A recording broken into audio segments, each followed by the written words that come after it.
topic here is really about your cultural balance sheet.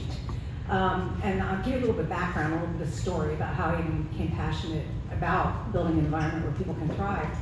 It all started, I had a lot of jobs, and then I started freelancing in 1993, so it's been a long time. I'm virtually unemployable. I haven't had a job in a long time. But every job I left, I felt like it made no difference that I'd been there. You know, it was like, you know, that story about take your finger out of a cup of water and how much difference do you make? It felt like that to me, and I didn't like that at all. I remember one time, my family has a family cemetery plot up in Dayton, and my dad and I at the time were up there putting flowers on graves, and all these old ones from like the 1800s. I don't know who anybody is, and they're just names, even first names. And my dad and I were looking at it, and I'm like, who were these people? And he said, I know, you wanted to say she mattered. And that really got down inside of me. Like, people want to know that they matter. So that's just something that got down inside of me. That was before I even was really building Writer Girl. Then as I started building Writer Girl in the early 2000s, probably about 2005 or so, I said to my accountant at the time that if I can't build a business based on kindness, then I don't want to do it. I'll just go back to being a freelancer.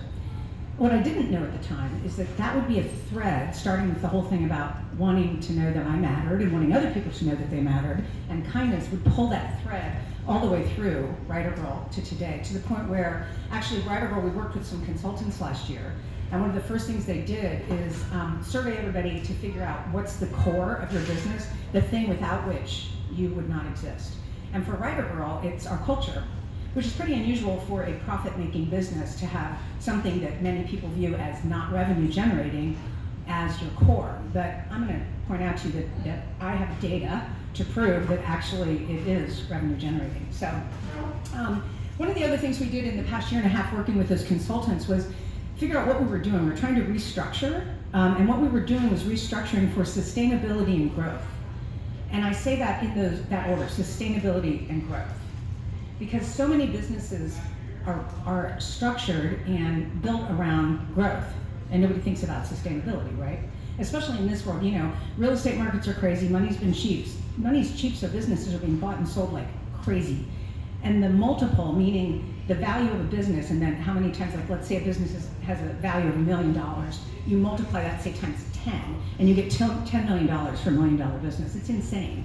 So that's very short-term thinking, right? That's what a lot of smaller businesses do, is they're looking for that. They want to sell their business, they want to get out quick. They call it an exit strategy, and make a lot of money. So in my experience, that's a short-term strategy, and I've learned over time in my experience that the long-term strategy, the long game, is culture, and the long game is that sustainability. And if you do that as a leader, then you will have an organization that probably maybe somebody, I get approached all the time to sell Writer. I have no intention of doing so. But if you build something like that, it will be attractive to people. So it turned that on its head a little bit.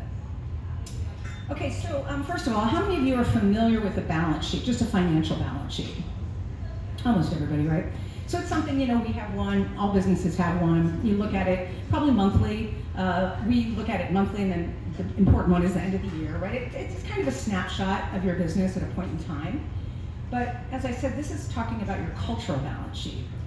And the whole idea for this came up one day. I was having lunch with some other business owner friends, and I was saying how sometimes the way people talk about business doesn't resonate with me, because I don't have any venture capital money or private equity money or a bank telling me how much money I have to make. Because that usually they'll be telling you your profits need to be here, your revenue needs to be here, and I've just bootstrapped it, so I don't have any of that.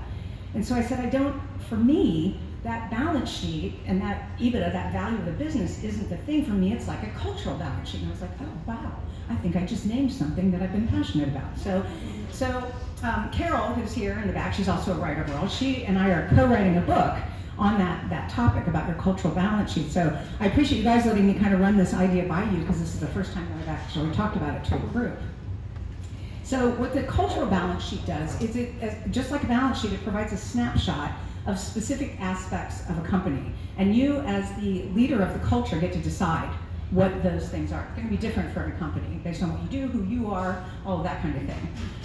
But I really do think that the cultural balance sheet, as I just said, it's more important, actually, than the financial balance sheet, because it informs the financial balance sheet. There's no way that it can't.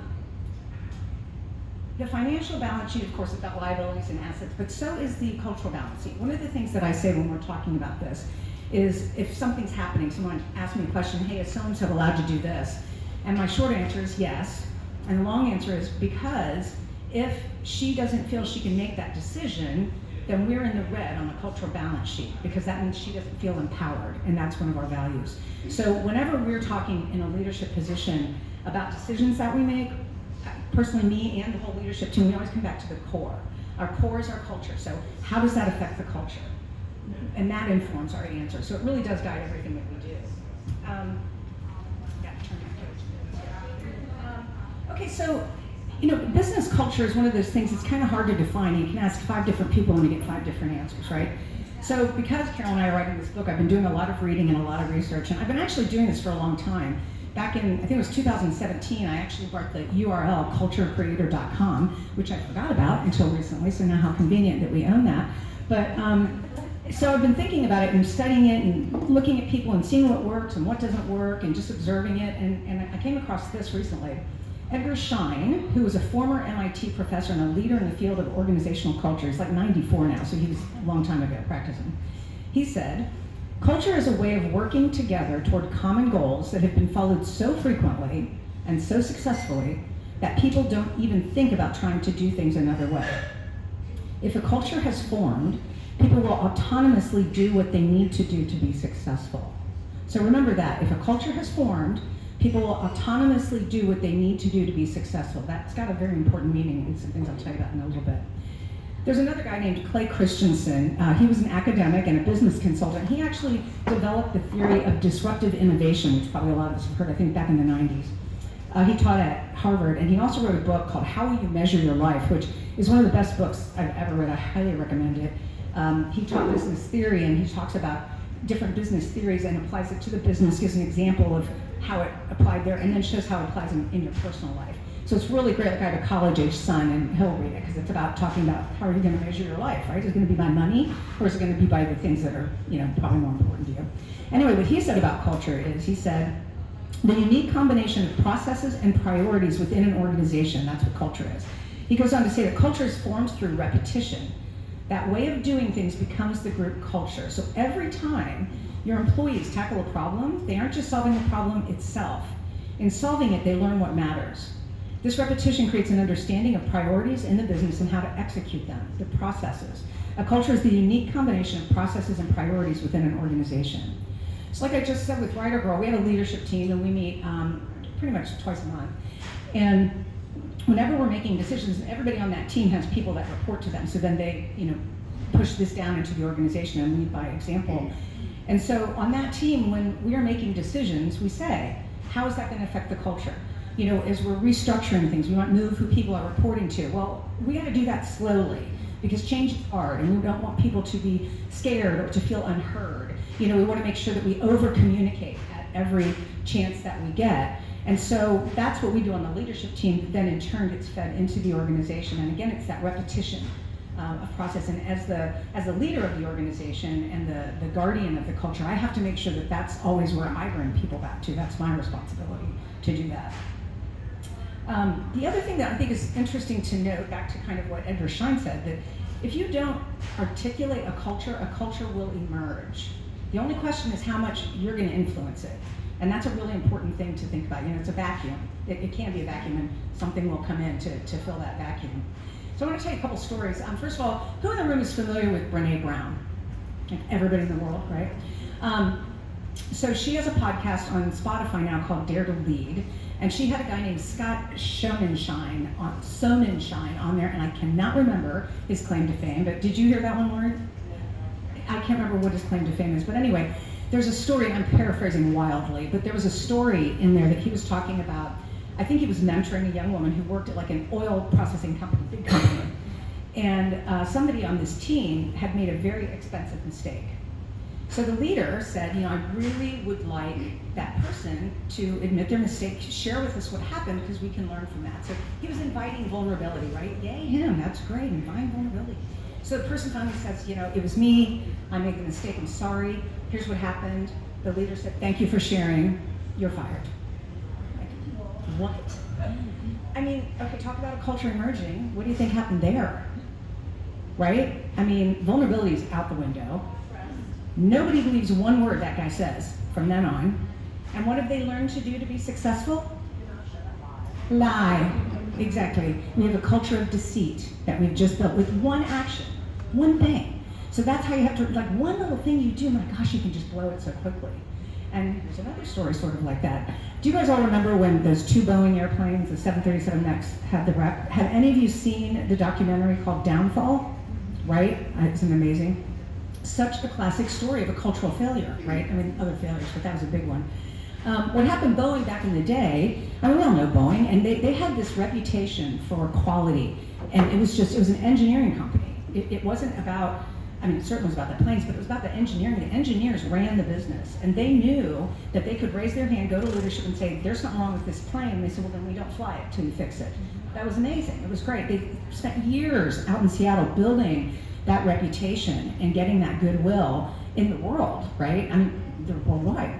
So I think it was like 96, they merged with McDonnell Douglas, and the guy who became the CEO was from McDonnell Douglas, had a very different culture. He was all about shareholder value.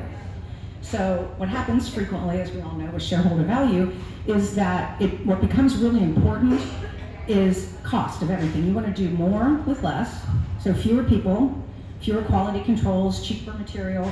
There was one guy in the documentary who had been before and after the merger, and he said, they acted like we were building washing machines or dishwashers, which, next time you get on a plane, I've been on one, a little scary.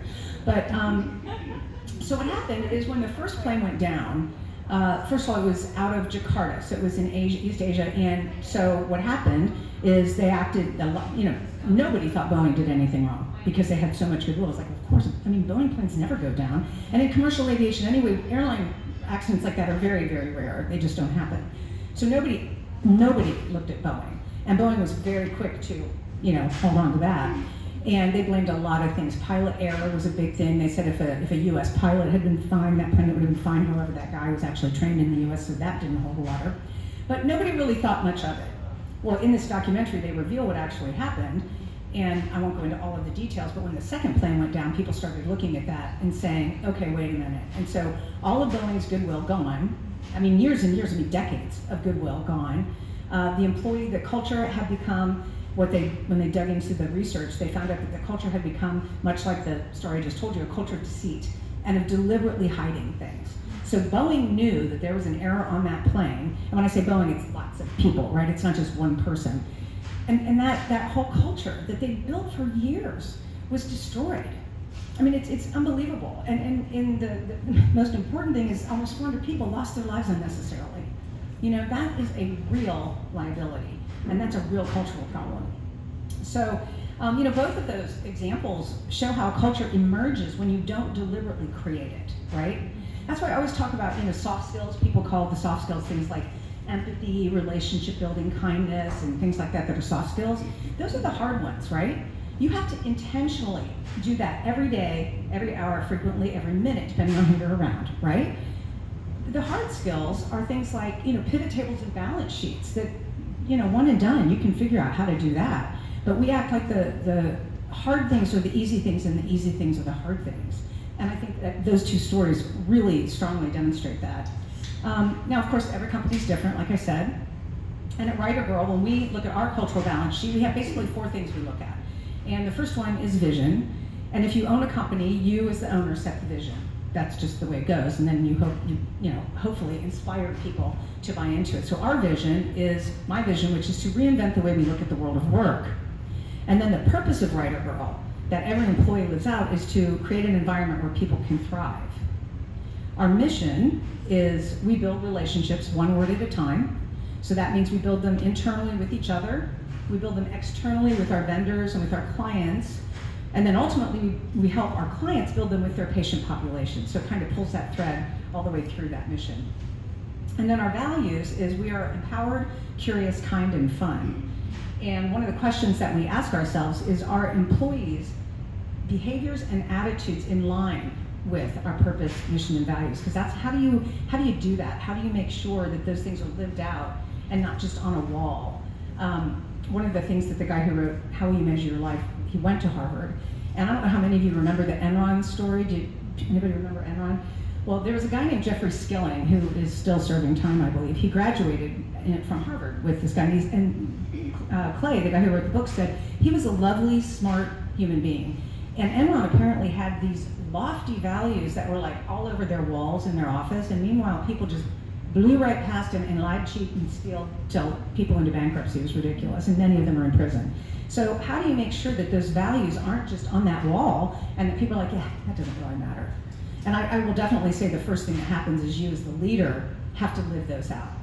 And I can't stress how important that is, that the leader is a person of integrity all the way through. That, you know, if I don't demonstrate being empowered, curious, kind, and fun, why would anybody else do that? If I don't demonstrate vulnerability, why would anybody else do that? You know, so it's hugely important that if you have any authority towards building a culture around you, that you are very consistent in your messaging over time. I want Colleen to share a story about one of our employees and how she recently lived out all of the Writer Girl values in one really challenging situation.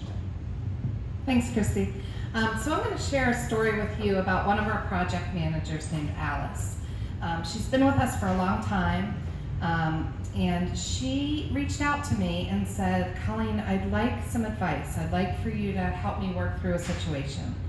And I said, sure, tell me what's going on here. And she has been working on a project and several projects with a writer who has been with Writer Girl in a freelance capacity for over 6 years. She's a rock star writer and does really, really good work. About 4 years ago, that particular writer was diagnosed with a very, very serious diagnosis of ALS.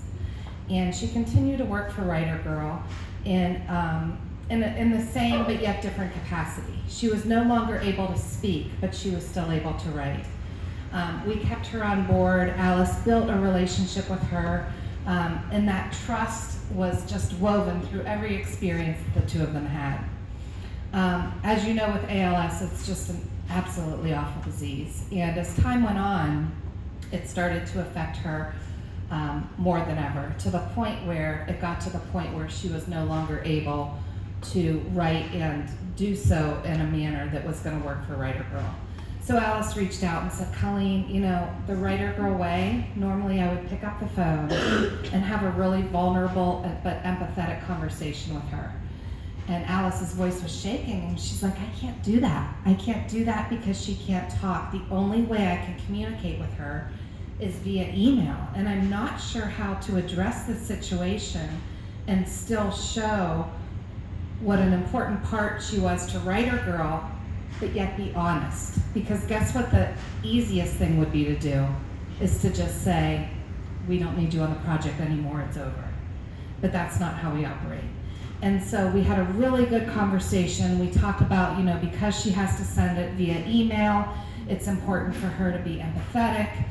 We helped, you know, I kind of helped her choose the words carefully to say, you know, you've been with us a long time. You know, I know it's gotten harder over the years, and kind of helped her wordsmith that. But the most important thing was the last part of the email, which was, I really, though, want to still keep in touch with you. I want to hear how you're doing on your health journey. I want to share with you what's going on with Writer Girl. And by the end of the conversation, whereas in the beginning of the conversation, Alice's voice was shaky and she was scared and she was upset, by the end of the conversation, she felt empowered to be able to have the conversation, even though it couldn't be a verbal conversation, and feel really good that that would be like the Writer Girl way in building that tapestry.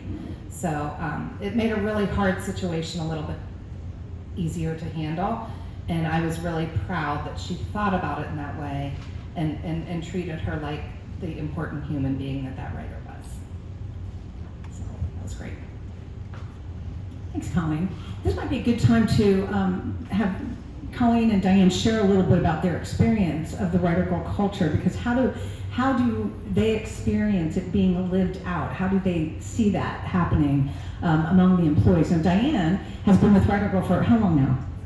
Since August, so it's not even a year yet. She's a rock star and we're thrilled to have her. And she leads a team of people, and a lot of them are new, just because of our restructuring, the way we did this. So she started out with a lot of brand new people. So she's trying to absorb a culture and build a culture all at the same time. But she has a lot of experience with other organizations that she can compare and contrast with Writer Girl as well. So. Okay. Well, I will say the very first thing, the biggest impression that I got from Writer Girl was my first 2 weeks. There were about 20 some people in the company at that point. We've been growing in even the last month, so that's why I was like, how many at that time? But I met with every single one of them, and we're a remote company, completely remote, 100% remote, but I met with them, each of them in Zoom with their video on. And I can't tell you how, that might seem ridiculous, why is that such a big deal? But I came from a company, my past employer, wonderful people, and I couldn't get a single person to turn their camera on. And there is so much power in seeing people. You really can't build a relationship, a really deep relationship, by phone only, or certainly email only. So it made an immediate impression that I made the right decision, that I can see everybody, and they had the statement that made the time for me. I talked a half an hour to each person in the company. And even when I used to work in an organization, I didn't get a half hour with even everybody who was actually on my immediate team. I got a welcome, and then went back to typing. So it really made an immediate impression that these values are real, that people really care about me and want to know me as a person, not just another employee at Writer Girl. So I could go on and on, but I will pass it on to you, Colleen, for a moment, about your more long-term experiences. People live it out, your experience of people living it out.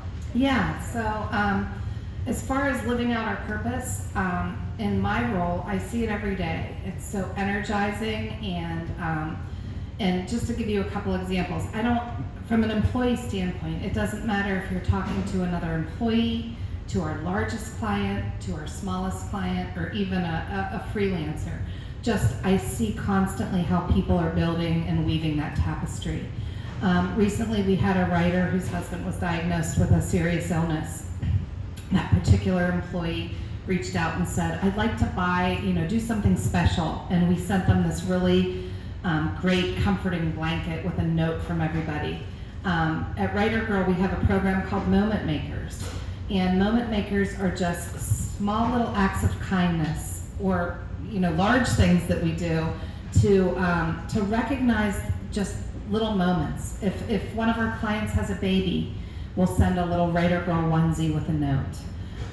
If one of our employees, we had an employee, this is so sad, who lost a sibling.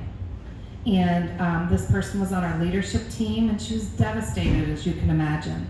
The other salesperson literally, into full swing, took over all of her accounts until she was comfortable with it, so that she could spend time with her family. Christy ended up sending a housekeeper over to her house because she had several kids, to be able to keep the house clean for her so she didn't need to worry about it. Other employees, got together and sent groceries over. This was all, and I did watch her children during this time too, yeah. But these are all examples of just things that are built into our culture that then we do it because we care, and we do it not for the long game, but the long game of it is then that employee comes back to work after this traumatic situation with bereavement and is loyal and does her best work and feels empowered and knows that she's not alone. I came from a company prior to Writer Girl that was an amazing company. It was very regimented. It took me a while when I got to Writer Girl to think that I didn't have to tell someone when I needed to run to the dentist. And so, but the bottom line is if you treat your employees like really honest people who have good intentions, you're gonna get better quality of work from them. If, Christy provides us with personal development money, not professional development money. And that personal development money can be used for anything, whether it's ukulele lessons or LinkedIn lessons. It doesn't matter, because her philosophy is, if you are doing your best as a person and you are enriching your life, you're going to be a better employee. Can't you imagine that situation for your employees, just feeling like if you are at your best, you're going to be your best employee. So it's really interesting. I know some of you out there probably are thinking like, not every company can do this. You know, my husband works for a big bank. This type of thing doesn't work. But it doesn't have to be all of these ideas. It can be little nuggets of information that you can glean from something like this about the importance of culture and how it can transform your business to be successful. Thanks, Colleen. That reminded me of another story that I wanted to share. Another employee who's on a leadership team was supposed to travel one time with one of our salespeople, I believe, and her daughter had an emergency and had to go into children. So of course, she didn't go, which was fine with us. So she did not travel, and moreover, because it was kind of a harrowing situation, we sent her a gift certificate for a massage. And the daughter, who had the situation, was there when her mom got the massage gift card, and she was like, "Are you kidding me? Like, not only did you not get to travel, but you got a massage gift certificate?" And what I love about that, and this goes back to my vision of reinventing the way we look at the world of work, that young woman is going to expect more of her employer when she gets a job. So all of the kids that work with Writer Girls, see how it's all women, intentionally, but I didn't say that, that are being treated well. And so these kids, boys and girls, are going to expect more. I always tell the story of this one woman who ended up leaving because some job offered her double, but we think she's probably coming back. But anyway, this woman was an employee, and she worked down in Tennessee at a big healthcare system, and she drove an hour each way to work, and her husband traveled all the time. She had 2 little boys, and they both had to go to preschool care and post-school care. They never got to play in their neighborhood. They never were on any teams, never rode the bus. So she got the job with Writer Girl, and her son got to ride the bus, and he had, he was in like little sports things and stuff that he never could do before. And she said she would walk to the bus stop, and all the moms were like, "Well, you want to go get coffee or something?" She's like, "No, I'm going to work." And they're like, "What? You're going to work? Like dressed like that?" She's like, "Yeah, I'm going home and I'm going to work, And again, for those kids, her kids needed some attention, some different things, and it's been so impactful on their lives. And that's what I look at as the cascading effect of culture on the people. It's not just the people that work there, it's all the people around them who see that. I was going to talk a little bit about the financial balance sheet, but frankly, I find that boring. So let's talk more about the cultural balance sheet. So I want to go back to the most important thing to remember about culture is that if you don't articulate it, one will emerge. You know those stories. It's pretty clear that happens. Peter Drucker, who I didn't even know, I know the name, but I never really knew it. She's like the father of the modern business corporation. I didn't know that. I knew he was like a management guy, but anyway, that's what they call him. He says that business purpose and business mission are so rarely given adequate thought is perhaps the most important cause of business frustration and failure. Now think about that. That business purpose and business mission are so rarely given adequate thought is perhaps the most important cause of business frustration and failure. He didn't mention anything financial. He didn't say anything about that. He talked about 2 key elements of culture, right? He talked about purpose and mission. And he's the father of the modern corporation, which, by the way, people aren't paying attention to that, in case you haven't noticed, right? That is very frustrating to the people that work in these corporations. I've heard a lot of people, I've done a lot of research on this, the big quit or the great resignation that we've all been hearing about since 2020 is largely a result of really bad cultures. People are like, they've had it. They don't want to do it anymore. And that pandemic kind of woke everybody up like, wow, I don't want to do this anymore. I don't want to spend the bulk of my life in a place that makes me miserable. So I think that's a really huge thing, and you want to make sure that you really pay attention to that in your own environments in which you have some sort of influence. One of the things we ask, really basically a bunch of questions, but here are some, and then I'm going to ask Colleen and Diane to really talk about them. So Colleen has been with Writer Girl for 10 years, just at the end of March, right? Which is great. And by the way, this is hilarious. She started out part-time doing lead gen at $15 an hour, and now she is the chief operating officer and runs the whole shebang. So yeah, there was growth opportunity there. Anyway, so I want to have Colleen, since basically everyone reports up through Colleen, so she has her finger on the pulse of the company. I mean, very much the way we run Writer Girl is I'm the visionary and I run the business, and I only have Colleen report to me because I'm horrible as a boss, because I'm not very good at accountability and all the things that you need to do. And Colleen's the only one who can put up with me. So Colleen has all of these people reporting to her. So I'm going to ask you, how do employees view the company? Well, that's a great question. As far as our employees go, like we mentioned, we have a little under 30 employees, and it's a daily thing as far as really getting them to articulate how they view the company. So the biggest thing is, having them empowered to know that they can pick up the phone or get on Zoom and call someone and ask for an experience share, how to do something. Recently, we've created a culture team where we provided a survey to everybody, and what we've learned from that survey, even after we sent the survey, we learned something different than when we started with, which is instead of asking people how they feel about our values, we now are repositioning that and saying, how are you feeling empowered? How are you being curious and kind? Instead of, how is Writer Girl making you feel empowered? So we're constantly learning. So that was a good example. I think one of the biggest testaments to how our employees feel the culture is the fact that the majority of the people who work with us, whether it's in a freelance capacity or an employed capacity, are from referrals. Because when you love where you work and what you do, you can shout it from the rooftop, right? And so whenever people hear about us and know, oh, so-and-so works there and they love it, then that's kind of the way we've built the organization a lot of times is through people sharing with others how they work at Writer Girl and do their best work, but they love what they do. I think that's probably one of the biggest ones. Any questions, or does anyone have any experiences of how you guys feel your employees live out your culture that you can share with us?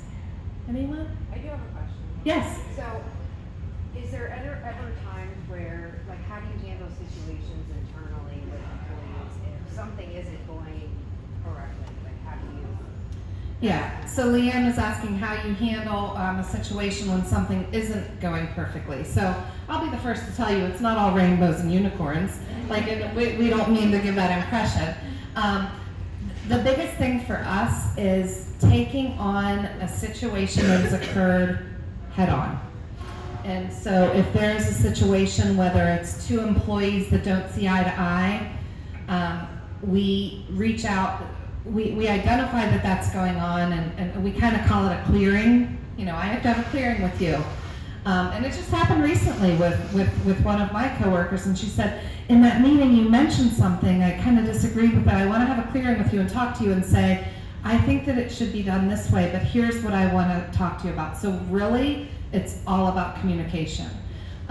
We don't wait until a face-to-face. We don't wait until we don't do formal performance reviews. I know that might sound bizarre, but I think the biggest thing is to tackle it head on and be vulnerable. We've done some classes with our organization to learn how to give feedback. I don't know if any of you are familiar with the Enneagram. Anyone familiar? All of our employees are typed on the Enneagram, which is it determines what motivates you. So I'm a 2, and a 2 is someone who takes better care of other people than themselves, so forth and so on. So when you learn about how to give feedback to people who are different numbers on the Enneagram, it provides you the tools to do that successfully, because how you might react is different than how I might react. And so just that learning and that exposure to things like that help us be better communicators. Doesn't always go perfect. Which is so funny because Colleen is a 2 and I'm a 7, and we work very closely together. And a 2 but the thing about the Enneagram is your motivation, not your actual behavior. Yeah. And so a 2 is a fixer. It's the doing triad. They want to fix things, so they think there's a problem. I got to fix it. So Colleen and I have been in many meetings where she'll be like, I'll be saying something like, there's not a problem. She's, no, what problem? I'm like, there's not a problem. There's not a problem. And then she'll go, okay, you know what? It's a puzzle that needs to be solved. Yeah. Let's do it that way. And it's so helpful though to understand what she's reaching for to make her feel like she's done her job, you know, and understanding that about the different people on the team and being able to give that feedback based on that, and to kind of get yourself out of it, you know. I had a situation where I can be very direct and I can talk too fast. I'm a fast processor, and I was talking to an employee who is not a fast processor, and I could see that I was really driving her crazy. We were on Zoom and I'm like, this is not going well, we've got to stop. There were 3 of us in it. So I said to her, I know she loves the outdoors, and I said, you know, you need to take a walk and we need to step away because this is not working. So a couple days later, I didn't get a chance to talk to her. I knew she was upset and I wanted to talk to her, and we did talk. And she said, you know, what she heard me say was, you need to take a walk. And I was like, oh, that's so funny, because I meant it like, I want you to get away from me because I'm driving you crazy. You know, you're not wrong, I'm like driving you crazy. So what we learned in that situation, first of all, was great is that she could speak to me, especially as the owner of the business. You know, I felt really good that she could say that to me. And then I could say to her, you know, I'm a grown-up and I can moderate my behavior, but sometimes I need help. So if I'm going too fast or overwhelming you, just raise your hand. You don't have to say anything, just raise your hand. And that is my signal to maybe slow down and stop talking. So that way, to your point, we can kind of avoid those situations, because something like that in a different culture could fester. And she's my controller, that's a big deal. You want to make sure you've got really good open communication with people running your books, you know, and she's awesome, she's amazing. And that was all me, but I felt that her being able to share that with me was hugely important at the time. Anybody have any more questions about that? Comments, questions? Count to 7, and if nobody raises their hand, then you move on. I know that's a lot. Okay, so how do we demonstrate our commitment to our purpose to all employees? You want to try that one? Oh, goodness. Well, I can tell you quite literally, we are going through a period of not only human change, structural change, but also technology. And so that purpose of trying to create an environment where people can thrive, that sometimes physically, you know, you can see it, you can feel it, and sometimes, you know, you have to work through change management. So we're doing that right now. So how do you help people thrive when they're scared to death? I mean, I'm kind of at the point person on that right now, and I don't disclude myself from that. Technology's hard. Technology is hard. So, you know, what you do is exactly the empathy, thinking about what others might be thinking, asking questions all the time, because what I'm thinking is not what others are. What I find maybe fun, scary, but fun. I enjoy change. Others do not. So it's having a team where we can we're all looking at it from different angles, and we're all kind of charged with looking at it from different angles so that we don't miss what somebody else might be thinking, or miss an opportunity for communication, or miss an opportunity to present training or something in a way that's going to be meaningful so that everybody feels comfortable. And also just being very honest, and that's another part of our thriving is that you can be vulnerable, you can be honest, you can say, you know what, as we've said up here already, it's not going to be, yes, it's going to simplify things on down the road, but not right away. It's going to be hard, and it's probably going to suck, but we're going to get through it together, and we're going to all try our best, and I need you to speak up if you have another idea, because we don't have all the answers up here either. And so I love that. Again, that's another element of the culture and how you create an environment to thrive. To build on that, I'm going to go back to Brené Brown for a second. She has a book, her latest book is called Atlas of the Heart. And of course I love it because it's all about language and, you know, right, girl. So it's all about words. And what I think is fascinating is she's talking about how they did a bunch of survey, like 7,000 people, and asked them different emotions that they felt. And there were 3, mad, sad, and glad. She calls it the mad, sad, glad triad, which is completely minimizing of the human experience, right? So what she talked about is the importance of language and understanding the difference between different words. There's so many words for sad other than sad. Anguish is not the same as sadness, right? Heartbreak is very different. Anxiety is different than overwhelm. And so one of the things that we do in Writer Girls when you're talking to someone, 3 very important words is tell me more, and then stop talking. Because then people, you can kind of help them, like Colleen even said, like wordsmithing, help them find those words so you can be like, are you overwhelmed like you need to take the rest of the day off and we take this off your plate, like the woman whose brother was dying? That's overwhelm. Are you just anxious because this change is weird and I don't know how I'm going to work in Salesforce anymore because I've always done it this way and now it's this way? How can we help you there? So being able to pause and take that time and say, tell me more. I was talking to a friend of mine who's a dentist, a brilliant dentist, by the way, but of course she has the skill set. She's also trying to run the practice. And she was asking me about something like this, and I was telling her about the tell me more, and she said, I don't have time to do that. I'm like, okay, great. How's your turnover? You know, I mean, because it's more important. In her case, it's probably not more important than the dental work she does, but somebody should be doing that work, and it probably shouldn't be her. You know, it's so important to acknowledge those things and the pain points that people are in. Because if people walk around, especially what Diane is heading up, is really challenging for us. We're building whole new platforms for things that are going to serve us in the next, like 5 years from now, not now. So people are scared. And to be able to acknowledge that and to go as slowly as we can without losing momentum is a real tightrope walk. But, you know, we try and do it, and hopefully we're doing it well. So, as best we can, anyway. I think we already know about how employees live out the company values. The thing that we do, we have a newsletter that a couple of our employees started called the Writer Girl Roundup, because it came to people's attention that because we're virtual, we don't know what other people are doing, like who's going on vacation or whose kid is graduating or any kind of life things like that. So they took the initiative, because they're empowered, and started something called the Writer Girl Roundup, which is like my favorite thing when it comes in my inbox.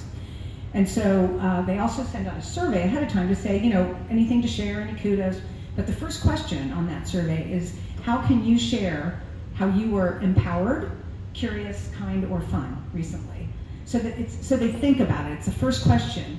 And you can also share how you saw somebody else, you know, somebody else who works in the company who was empowered or kind or curious or whatever that is. So that's the way we in a virtual environment keep that top of mind for our employees. And we talk about it in our team meetings, which again are on Zoom because we're all over the place. But we do talk about it, give people an opportunity to share. Hey, have you seen something? Have you had a chance to do that? So that they know it's not just lip service, it's actually something that matters. And what I always say is I cast the vision for the culture, but they live it out every day. So I have to make sure that I enable that I create that environment where they can live that out. Our policies and procedures in line with our purpose, mission, and values. You know, this is kind of back to the soft skills, hard skills thing. And what I like to say is that we engineer, hard skill, right? We engineer our process and our structure that allows us to weave a tapestry of relationships. That's the soft skill. So like Diane heads up a team, and there's another woman who heads up another team, and they're like teams. And then we have a shared services pod between them, a network between the two, but also the people in each pod, especially the two leaders of the pods, meet regularly, share ideas.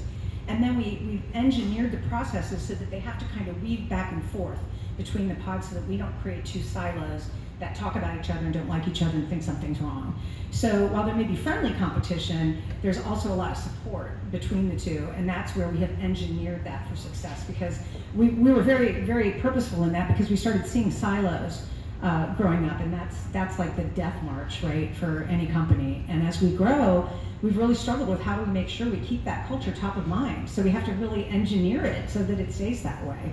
And that's something that, again, lives out our purpose, mission, and values. And then, Colin, I'll let you talk about this. Are we losing employees because our culture is not being lived out by all employees up to the top? Are we losing employees? Short answer. Yeah. Well, the short answer to that, for the most part, up until the Great Resignation, we had never had employee turnover before. We didn't know how to handle it. Like Christy mentioned, we did lose an employee over a salary issue to an agency that was able to do something that we weren't. What's interesting about our philosophy at Writer Girl is we pay the best that we can pay. We treat you the best that we can treat you while you're here, not when you say you're going to resign. So that is really key to, you know, keeping good employees. Meaning we don't have a better offer. Right, we don't counter offer. We don't counteroffer in the beginning. We do our best to try and just, to give everyone our best offer in the beginning of their employment as they go through their employment. And if they say they're going to leave, in our opinion and how our culture works, is we would never try and give them more money or a different title, because why wouldn't we do that when they were here? And so when we operate in that manner and we do lose someone who is able to get twice as much for their salary, and that they go and we celebrate them and we have a farewell thing for them, I kind of think they might be back. But if they're not, all of our employees know that, we're taking care of you now, and if you have something that's better for you to do, we want to encourage that. I mean, sounds kind of weird, but it seems to work really well for us. So. The other thing, back to what I was talking about, people mattering, And I say this every meeting too, is that if anybody chooses to leave Ryder Girl, the special magic that they bring will be missed. Positions are replaceable, people are not. So that woman who left, we miss her. I mean, certainly we replaced the position, but we miss Mary. I mean, Mary's great, and we wish her the best. And if she can, contacted us like 5 times since she's left, still keeping in touch, which Yeah. is great. yeah, I mean, why not? And we always said, in fact, our VP of talent always says, well, we're not breaking up, we're just seeing other people. So that's how she always puts it, which I think is pretty funny. So anyway, there's a whole bunch of other questions, obviously, that you can ask on your own cultural balance sheet, but those are some that we do. Does anybody have anything to offer or ask here at this point? Of course, please. Let me add just one thing, because it'll show you what happens when that's not the case. For example, so I worked for a previous employer of mine. They similar size, and they talked. This is where it's important: is it words on a wall, or is it truly culture? Do you say it's a culture, but is it really what your employees would say the culture is? So they talked a lot about how we want you to develop internally. We encourage you, and they did. There was a lot of, you could shift around, you could try new things. Wonderful. And they said, if you leave, we applaud you. We were part of your growth. That sounds wonderful, but it's only a cultural element if it continues to thread all the way through. So what happened when somebody did make that decision to leave for whatever reason, salary growth, whatever, there was no mention. Nobody in the company even knew they were leaving until the day after they were gone, when you'd get an email that said, so-and-so no longer works here. So, so you can see where, as Christy was talking about, I just wanted to point out how if you want to inspire your culture, it has to influence every decision you make and every action and behavior you take. Because that's not truly the culture, if that's the experience when you leave. And of course, the day after I left, I was like, oh gosh, how many people right now are wondering if I quit or got canned? That's a horrible thing. Yeah, that's bad. Have any of you ever heard of James Rhee? He has a TED Talk called, what's he call it? I call it the Red Helicopter. It's actually called The Value of Kindness at Work. It's only 15 minutes long, so if you are interested in such things, his last name is R-H-E-E.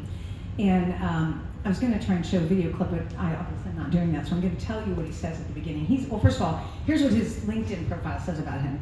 James Rhee is an acclaimed impact investor, founder, CEO, goodwill strategist, and educator who empowers people, brands, and organizations by marrying capital with purpose. He's awesome. And he was also on Brené Brown's podcast, by the way, and he's amazing. So he's got an investment background. So the way he starts his talk is he talks about goodwill. He says, goodwill is an accounting term.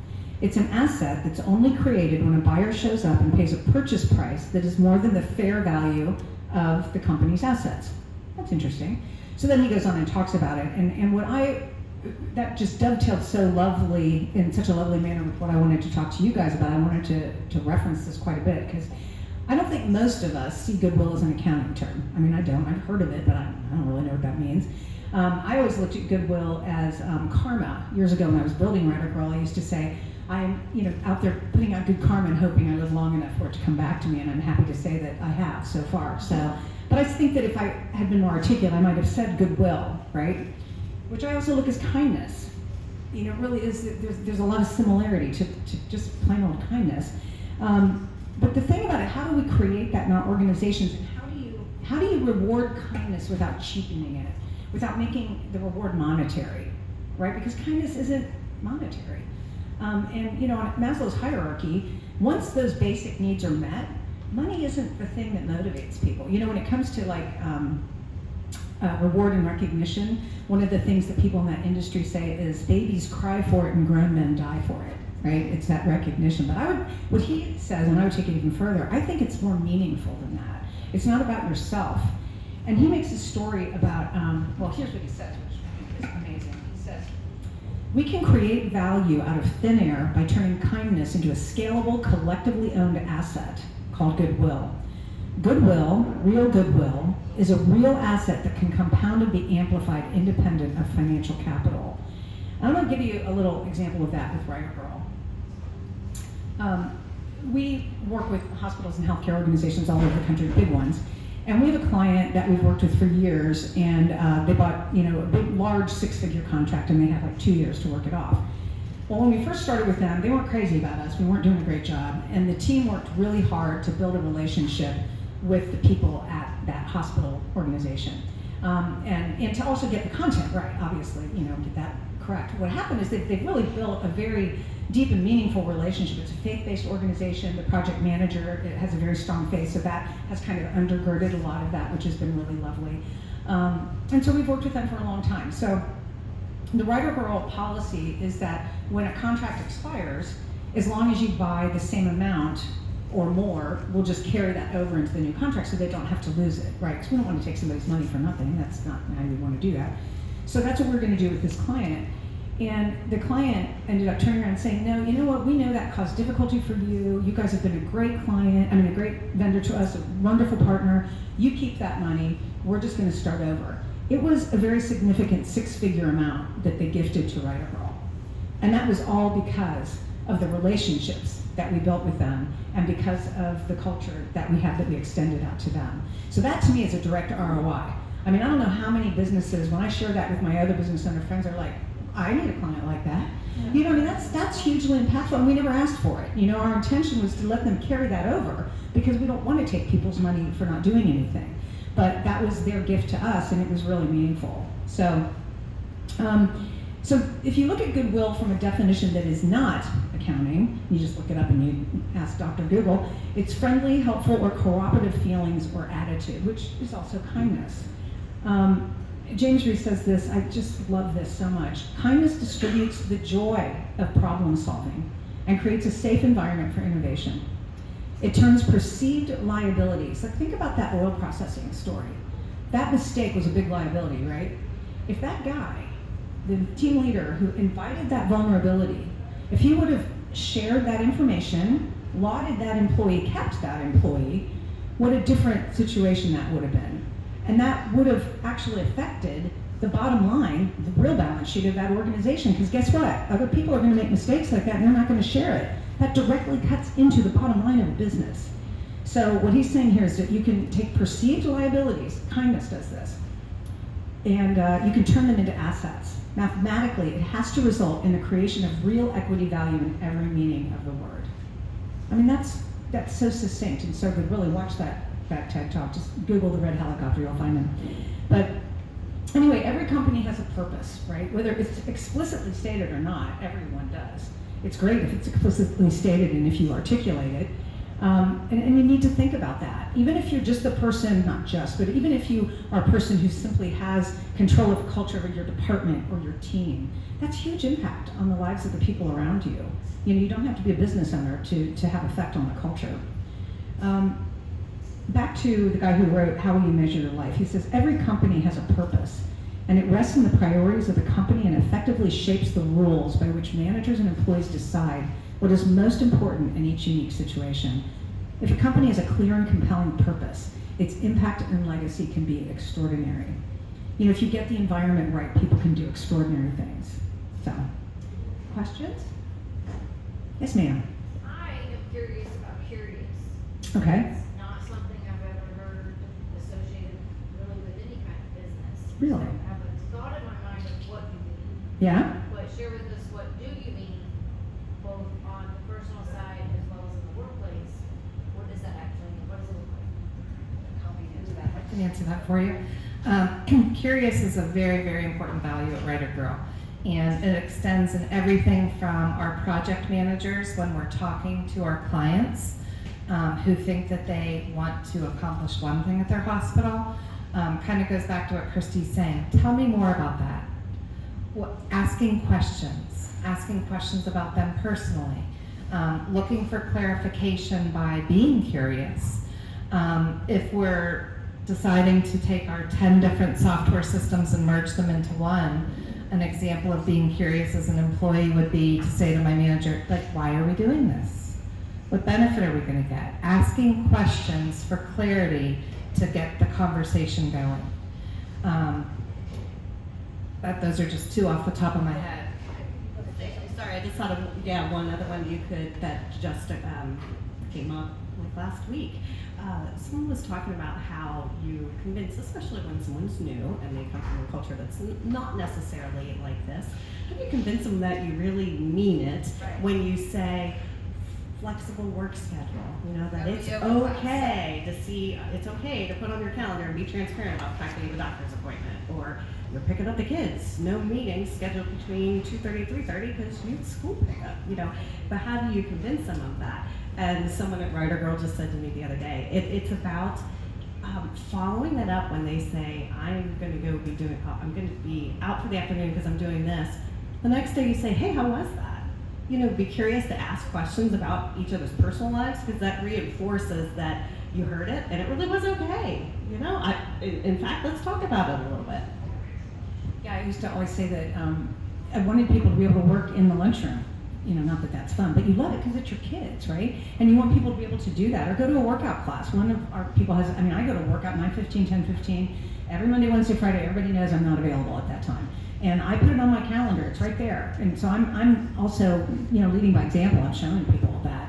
The other thing about curiosity, and I'm sure many of you in this situation, you don't know the sandbox that your clients are playing in, right? I mean, when we talk to these huge healthcare organizations, we have no idea of the politics that they're dealing with or what's happening. And we're not the people that come in and are like, you're doing everything wrong, here's what you should be doing. We do a lot of, tell me more, what's happening? Who are the stakeholders? What's happening? Is there a reason you're doing it this way? Tell me that. So it's that curiosity so that then we can meet them where they are instead of just assuming a bunch of things and not really helping them and possibly making them feel even worse. So curiosity is very key. I would agree. It's a really, really big one. Big one. Did that answer your question? Did, yes. Good. Anybody else? Well, I'll finish with one thing that I tell you, there's this guy named Seth Godin who writes a blog that he's just, oh my gosh, he's just every day, and I swear to God, I think he's got a microphone in every one of our Zoom calls. After I got off the call with these guys this morning talking about what we were going to talk about, I read his blog for today, and kind of in keeping with the Brene Brown thing, the Atlas of the Heart, his headline today was Words That Matter. Any word that's really important is also confusing. Words like trust, love, friend, fair, honest, lead, connect, authentic, justice, dignity, they have dozens of different meanings. Perhaps that's because they're important.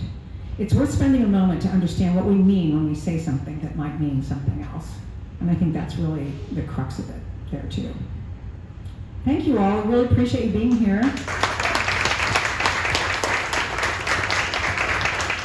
Great, thank you, ladies. This is such an important aspect of businesses dealing internally and also with your clients. And as you're talking, I'm like, preach, like thinking about my past experiences, and I came from a corporate marketing world before joining the chamber, and I was thinking of something that was kind of embedded in our culture, kind of as an account manager, was there was this unwritten rule about 3 emails. And so if I'm going to email Christy something, Christy can email me back and ask a question. I will answer that question. If Christy has another question, we're not going to get into an email war about it. We're going to get up, we're going to have a conversation. And it wasn't a rule, it was just kind of baked into the culture. And that was the only thing good about that culture. So I love it. Yeah, it was really good.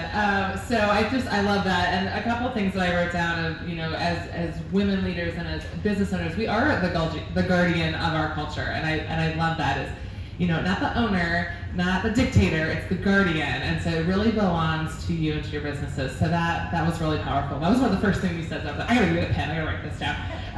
So I hope this is beneficial for all of you. We were able to videotape it. We'll put it up on our website later this week. And we also have a handout. Yes, thank you. So Christy has a handout to send you as well. So look for more information in your inbox. Thank you again, ladies. This is wonderful. Get another round of applause. And thank you for being here. Again, mark your calendars. We'll send notifications out and registration for Symmetry on June 9th. You do not want to miss it. Did Cece, do you have anything you want to share? No, Okay. thanks for coming. Great. Thanks. Have a wonderful day.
Oh, the strength? Yeah, you know what? It is such a good compliment. They're all good. I'm starting to, she said, we all should be doing some training 3 times a week. And who's Loveland? She said, I know Loveland. She said, go do weight bearing exercises. So, yeah, I need to get back into it too. Right. But Casey Kennedy is similar. So she uses a tier. Some people like Jan McDonald 7:15 a.m. on Saturday. The TRX. Casey doesn't. She calls it fusion. She uses the TRX, but then she'll do some of the stuff in the room. Yeah. So she kind of mixes it up. Nicole mixes it up too, depending on how she has. Jordan uses TRX, which are different basic you can stand on or squat. So yeah, just try some of them. She usually has for those, but it really is good for the buttons, and I think it's good for everything. So yeah. I was so happy. I looked at the names I got here. I thought it was the same. I mean, it's my fucking name. Yeah. I thought it was the same too. Yeah. I was like, it's all good. So yeah. Yeah. So do try those.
plus 5 and 3. business and every company, every sector, you know what I mean? But it's not in like,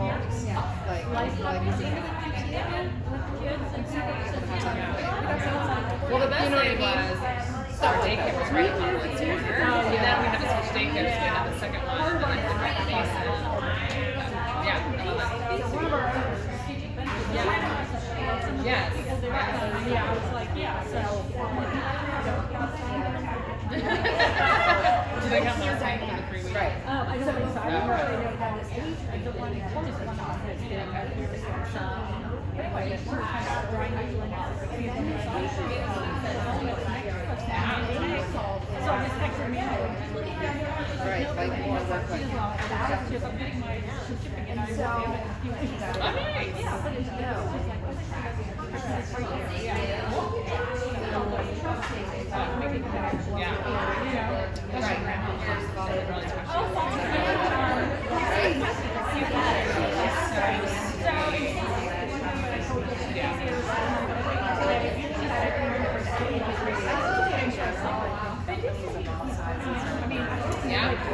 Oh, yeah. Yeah, they officially moved it. I hear it's hard to prepare. Oh my God, it's gotta be, yeah, they told put too much on it. I did not do it. I think Casey the blue extra but I think it's just too big. I don't know, 6 months. Yeah, I just, a few years.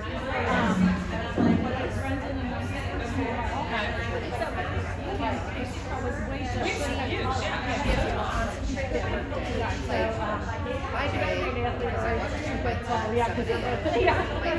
It's gonna be like Sorry, that's my joke. Let me. You know what? I was thinking. No, it's not your fault. I was just thinking. No, I was just thinking. I need to move that. It's right next to my way. So yeah, I had 2 cars.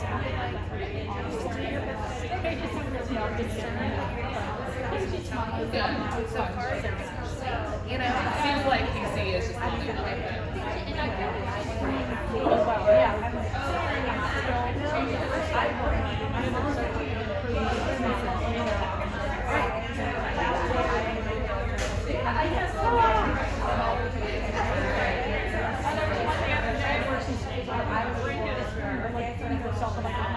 I know. She's like, I want this. I want this. Yeah. Did you know the numbers before Power Ride, or did you meet them?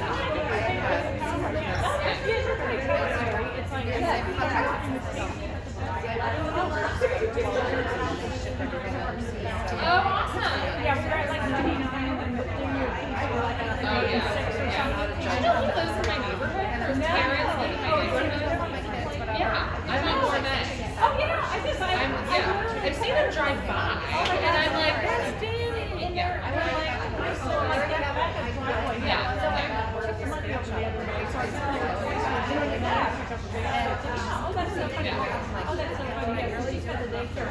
Oh, she does. Okay.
Hi, Jen. Nice to meet you.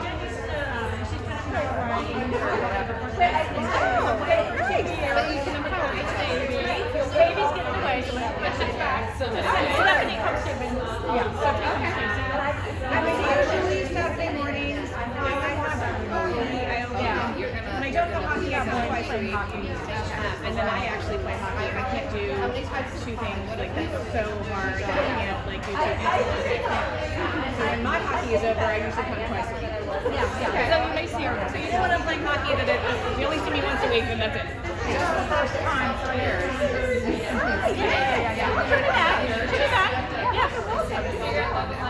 Yes, I'm the editor, and Emily and I have been together since the beginning. Emily, I was her first employee. Written some articles. Yeah, the Power Right articles have been mine.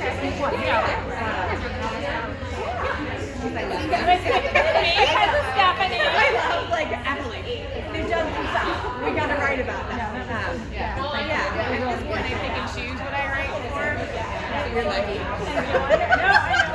I know. Most of the time I just edit now. We have such a great team of writers that I don't have to, I'm like, well, I'll do it, or I want to do it. So, and then I also, I'm the marketing director of my real job at Partridge Brewing. Do you know the old Peter's Partridge Factory down the hill from Kings Island? Like 5 minutes down the hill. On the bike, actually on the bike trail. Yes, like from here we are 9 miles on the bike trail. Like a little bit farther around my road. Yes, it's good stuff. Thank you. I'm a fan. I'm the marketing director. So I do all of the social and newsletters and press releases and the whole thing. It is a fun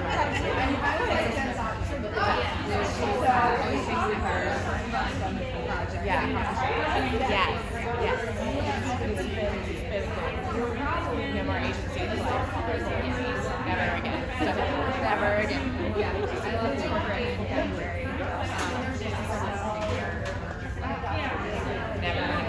I mean, this is like, I'm dressed. I'm wearing makeup. I'm wearing like big shoes. Like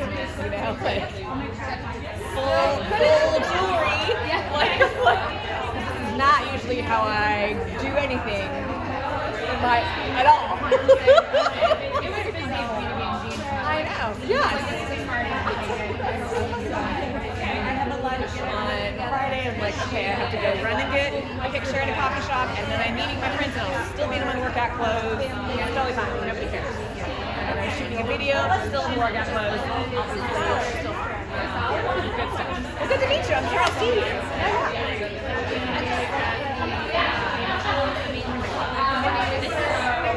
Oh yeah. Very cool. Whether that means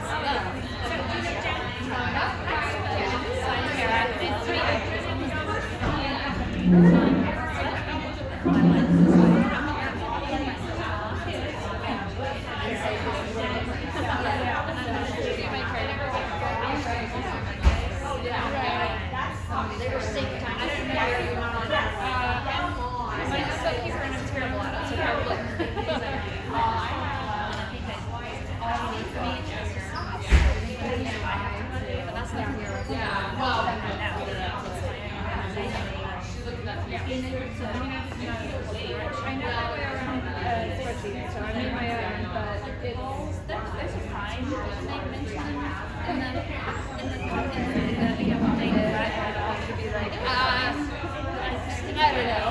Here, just take over.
Candid style session, so like more storytelling, documentary, not like those pictures of art. If you look up my Instagram, you can find me on there.